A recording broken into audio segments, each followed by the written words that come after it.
Final exam की तैयारी चल रही थी। तभी रिया के पिता अचानक उसे वहाँ से खींच कर ले गए। निकलने से पहले उन्होंने बाकी बच्चों से कहा, बारिश आने वाली है, सब घर जाओ। गाड़ी तेजी से सड़क पर दौड़ रही थी। रिया ने पीछे मुड़कर खिड़की से देखा। काले बादलों ने सब कुछ ढक लिया था। तूफान आने ही वाला था। पिता ने गाड़ी और तेज कर दी। उन्होंने रिया से कहा कि अपने छोटे भाई आर्यन की सीट बेल्ट बांध दे, लेकिन वो मान नहीं रहा था। पिता उसे डांटने के लिए पीछे मुड़े और गाड़ी लगभग कंट्रोल से बाहर हो गई। किसी तरह बड़ा हादसा टल गया, लेकिन आगे एक ट्रक रास्ता रोक कर खड़ा था और बारिश तेजी से पास आ रही थी। पिता तुरंत हाईवे छोड़कर दूसरी तरफ मुड़ गए। उन्होंने बच्चों को जल्दी जल्दी चलने को कहा। बारिश की बूंदें अब बहुत करीब थीं। आखिर वो एक बंकर तक पहुंच गए। अंदर सुरक्षित पहुंचने के बाद पिता ने सच्चाई बताई।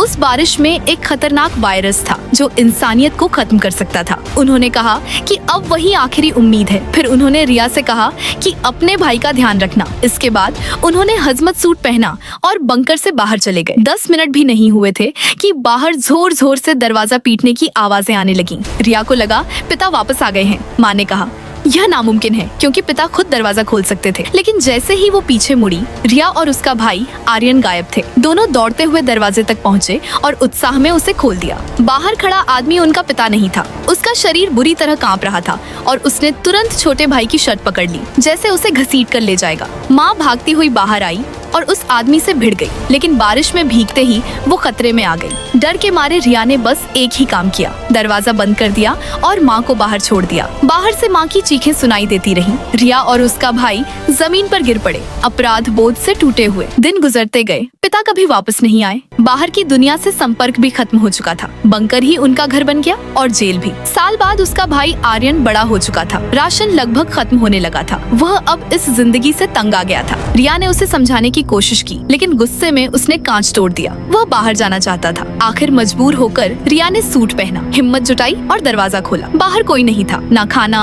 ना लोग, कुछ भी नहीं। वह वापस आई और सच बता दिया, अगर जिंदा रहना है तो किसी और बंकर को ढूंढना पड़ेगा। थोड़ी देर बाद जब दोनों सो गए, तभी अचानक अलार्म बजने लगा।